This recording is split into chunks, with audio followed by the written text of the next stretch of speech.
and the support they need to be able to succeed. And to that goal, we're here today to recognize that October is National Crime Prevention Month. It's important to bring the community together to seek solutions that'll help make all of our communities safer. And tomorrow is Fight Retail Crime Day. Specifically, a day that all of our retailers are going to be talking about the challenges that they are facing, what they go through as small business owners in order to be able to continue to keep their doors open and their employees open. And we hope it'll be a day that we can, as a community, come together to look for some of these solutions. Um, Retail crime is a huge issue. It's a very sophisticated crime, and it has many different versions. But what we know is that it has the exact same effect on every single one of our retailers, which is first and foremost a safety issue for our employees who have to deal with these criminals who are coming into our businesses. Also for the businesses themselves and trying to figure out how to stay open, to set their prices that allow them to be able to sell their products, but not in a way that consumers are going to ultimately end up paying the price for those increases in those security fees. We know that there's a decrease in sales tax revenue, so the money that's going to schools, buses, libraries, that money's not going into the system. And when those products then are resold, that's a second opportunity that the state is losing those resources. And so the problems are far reaching. The consequences are dire in Nevada. And so this morning we wanted to bring together policymakers, thought leaders, and small businesses to kind of share their story directly on how they've experienced retail crime. Joining us today are the retail owners of Incredible and the Brew Tea House, Sue New and Charles Kim, as well as Catherine Francisco, who's joining us with the AAPI Chamber.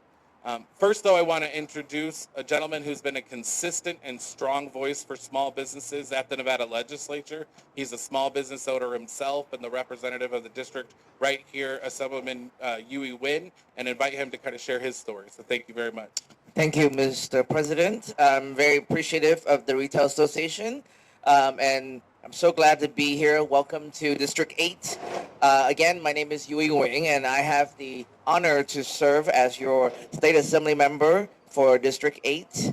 I'm a father, a husband, a community leader, as well as a nonprofit executive, on top of being a small business owner. So I have a few responsibilities every single day. I get to wake up and do these amazing roles. But as a small business owner, I have seen the risk of retail crime firsthand. It is something I always think about since my business is also a family business. Safety and security is something that is always on my mind and a very real issue that all business owners face when they open up their doors each day. I also know that our small business often are the first to make sacrifices.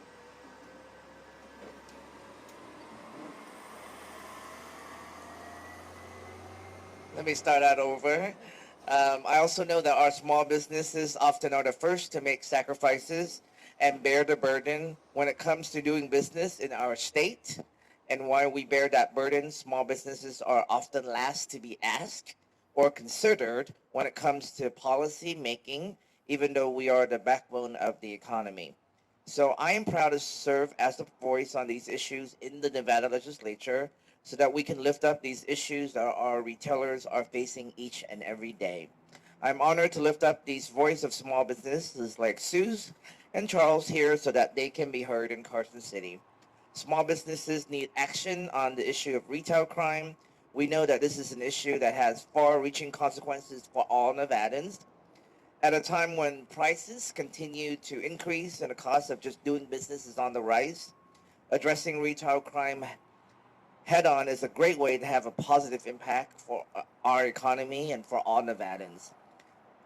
I am proud to be a champion on these issues, and I will continue to listen to our small businesses when they are experiencing these issues. It is an honor to be here today, and I look forward to working with my colleagues in the legislature and the governor to find the real solution and make sure that Nevadans thrives. Thank you. And now, hand it back to Mr. Water. Thank you, Assemblyman, very much for your leadership in Carson City and for understanding how important these issues are for Nevadans. I want to bring Sue up, who is the owner of the Brew Tea Bar. He is not a new owner. He owns several businesses here in Clark County and has a lot of experience in understanding what it takes to run a business, and how retail crime is affecting his ability to keep it open. So, Sue, if you could join us. Thanks for having me. My name is Sue, and I'm one of the co-founders of Brew Tea Bar. We've been serving the Southwest community fresh boba-made teas for many years now. And we have experienced, among the years, we have experienced burglary at our one of this location. And yeah, it's one of the worst feeling that any small business owners can have. One midnight, two burglars, they broke through these glass doors and they bulldozed through our bar and our kitchen in an attempt to take our safe. Miraculously, they weren't successful, but we were left with all these damages that we have to fix. The cost of replacing these glass doors was $2,500, and our insurance, the deductible was $2,500. So we weren't able to even use claim our insurance. Yeah, and being left in the middle of the night trying to figure out, how we're going to clean up all this mess so that we can open business for the next day. Trying to figure out how we're going to fix our windows, who's going to come and fix it as soon as possible. That was very, very hard on us. So we do not wish for this to happen ever again. We don't want to experience that again, and we do not wish this upon any other small business owners. So we do urge policymakers to please take stronger actions on these types of crimes, and to also consider that, it's not just the valuables that they take from us, but it's also the valuable time and the expense that we have to pay for all these damages. And most importantly, the mental stress that takes on small business owners. Yeah, everyone knows that's really, really hard to run a business already. But when we have crimes like these on us, it makes it impossibly hard. Thank you so much. Thank you, Sue, for sharing your story. And, it's important to know that, the day the event occurs isn't the only day that you're going to have loss, right? However long it takes that business to get back up and running. So thank you for sharing that story, Sue. I want to bring up Charles, who is the owner of Incredible. He is a new business owner and can share the perspective of what it's like getting into this space and then realizing that retail crime is something he's going to have to grapple with. Charles. Thank you very much for having me. My perspective is a little bit different as a new business owner here. We're very fresh. We've been in this spot since January. We opened in April. So my experience with retail crime is a little bit different than Sue's that's been here for a decade. But that doesn't mean that it's not top of mind for us. We've already experienced, before we opened, a break-in in the back door. Luckily, we had ADT already up, so as soon as the alarm went off, we didn't incur any other damages other than to the rear door. Things like this cost us money, and as a new startup, extra thousands of dollars, anything commercial is very expensive.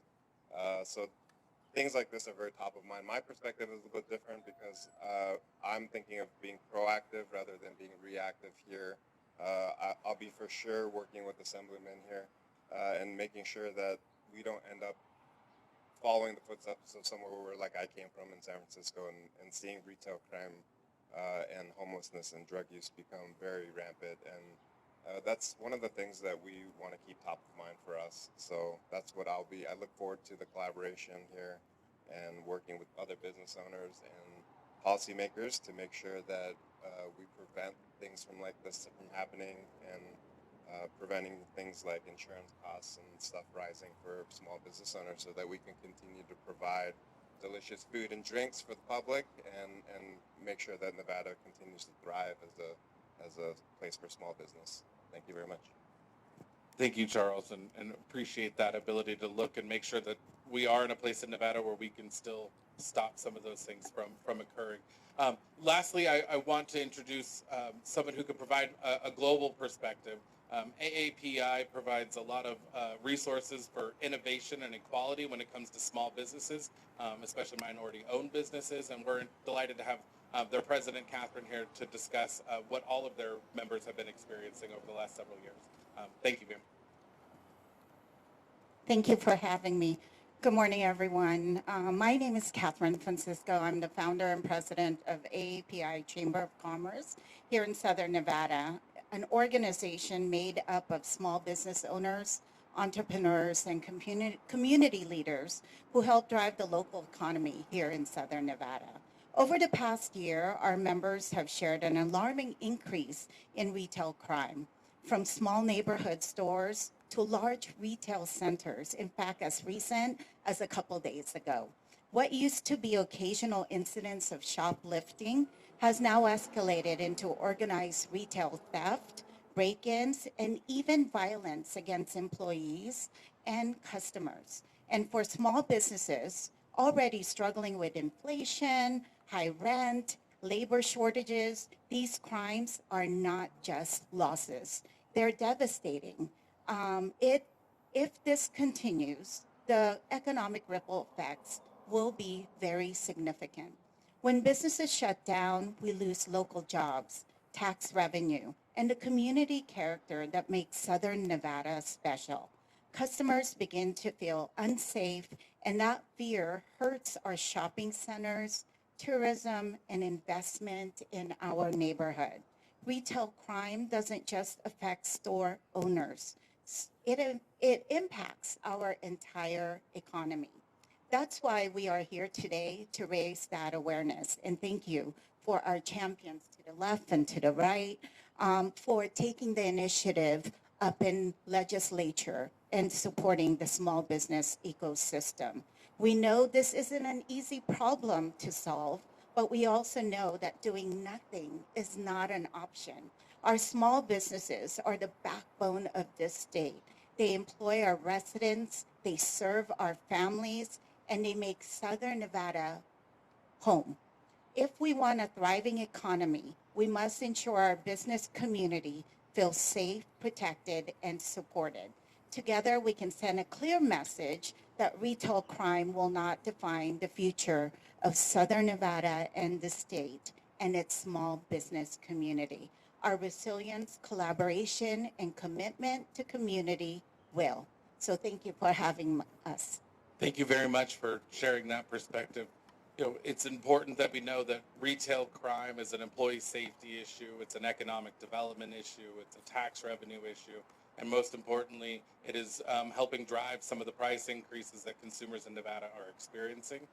We talked about all of the damage that these businesses has experienced through that retail crime, which is why it's important that in the governor's crime bill that was discussed during the legislative session, there was a provision that added additional penalties for destruction of property during the commission of these crimes.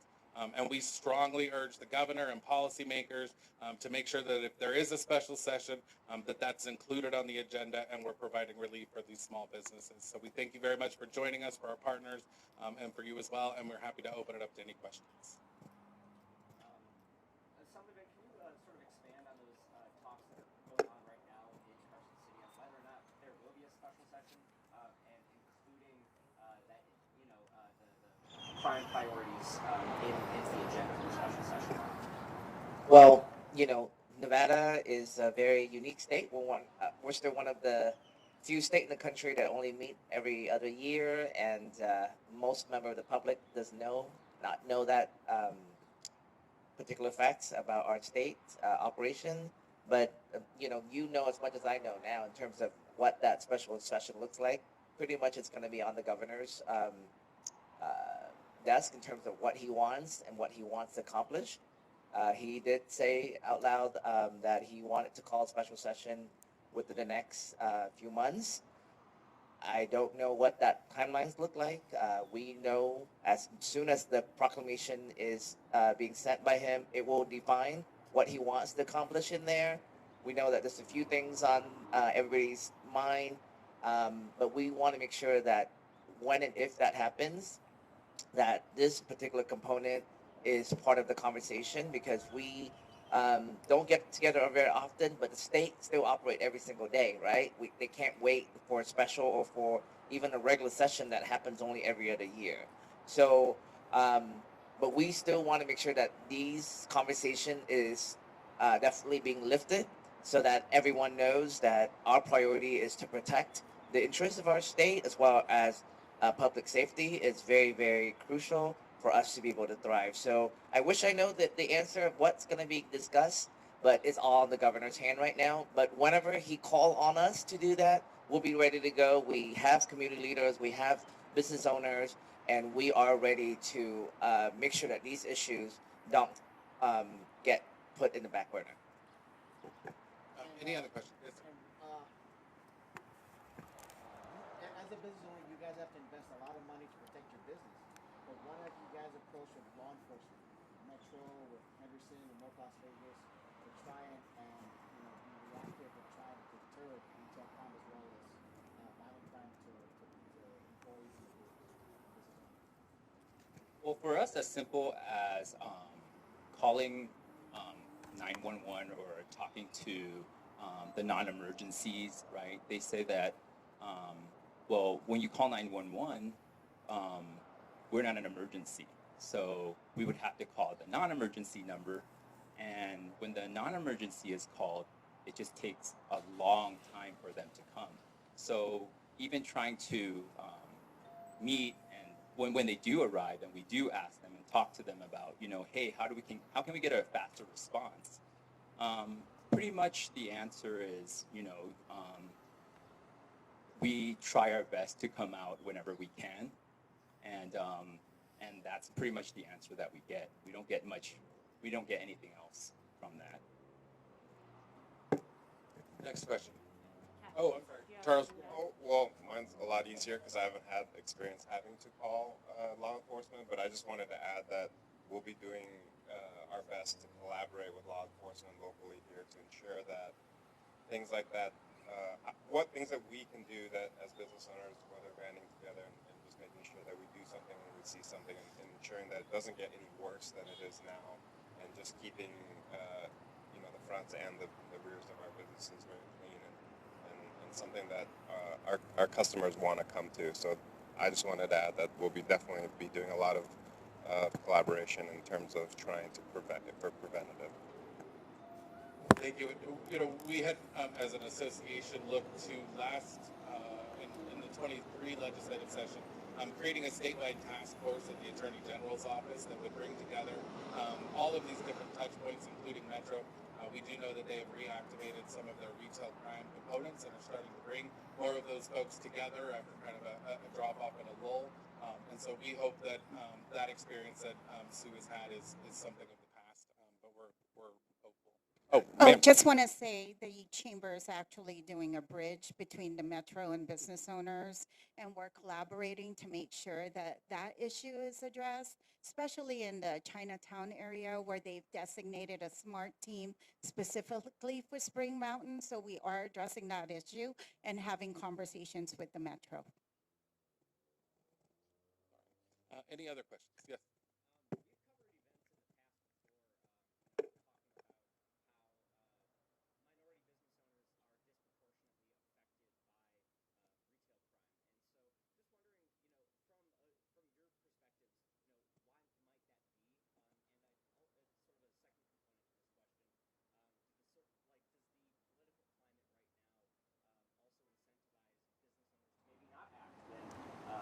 They're affected by crime.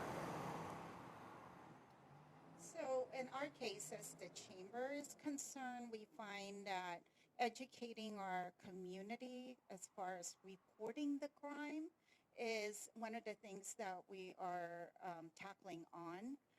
That it's important that we report, so it's data that's collected, so we can address the issue of a solution. And right now, it is sort of in a way where there is resource, there is Metro, and they are willing to help. So it's just a matter of being boots on the ground and connecting everybody, as I mentioned earlier, for being the bridge for both sides and letting them know that we can all do it together to kind of amplify the community to address issues in retail crime in our areas. You mentioned about legislative. So has there been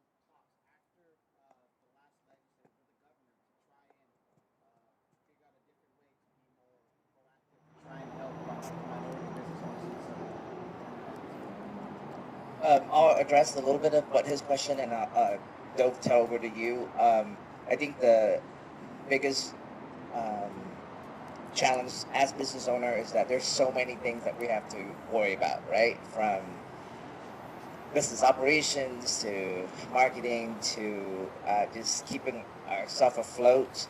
There's so many things that you already deal with on a regular basis. I think on top of that, a lot of our communities are also new to Nevada. So they may or may not know what's going on. You know, we have someone who's been here for a long time. We have newly arrived business owner. Um, there is not a sense of education in terms of what can happen when these bad things happen. So I think from a legislative and policy perspective, um, we need to do a better job in educating our business owners and be able to let them know the processes that takes place when these things happen, and also preventative measure is also good. So those are um, my experience in talking to some of these business owner after some of these incident is that most of the time the situation created so much trauma that they just want to pick it up and restore their business, but how to deal with the fallout, um, they still need help to navigate that. So I'm glad that there are Chamber and the Retail Association who are community advocates, making sure that they support their members and get their life restored. So I know we can do more when we all educate and support each other and be able to um, inform, because you know we definitely want to make sure people know what to do, and sometimes there are even existing law that maybe have been on the books for years, but people don't know that those laws exist, and so um, interacting with their legislator, interacting with their local electeds, it's also another way for us to be involved and ensuring that people are informed. So that, and then to your question about legislative intent and what the governor is doing with all of these um, economic innovations that we have in Nevada, we're moving very fast. There's a lot of things happening, and we want to make sure that we welcome new business, new ideas into the state, but we also need to protect the current one. So we can do both at the same time. A lot of times people um, think that, oh, you can only do rolling out the red carpet, but what about the current existing folks? So I think my role as someone who's been in the community, and one of the roles that I get to do every day is to help our community members or my um, nonprofit that I get to work with. We get to share that information on a regular basis that yes, we can bring in new um, uh, innovations in Nevada, but we can also help the current one. So the special session that is pending, as well as the regular session, those are just when we actually go in there and put those things into motions. But the work happens right now. So don't wait until a session. All of your electeds are back home working in the community. I would say continue those conversations and have us work on it and get all of the inputs, because we can't make the laws in a vacuum. We have to be able to get everybody's input, business owner, community members, customers, retail association, the chambers, so that we can bring solution that already have everybody coming together, rather just leave it to one person in Carson City to make all those recommendations. Well, I think we have time for one last question. With that, thank you very much. I want to thank our business owners, the Assemblyman, and Catherine for joining us. And thank you all for being here. If you have any follow-up questions, please let Annette know. Thank you.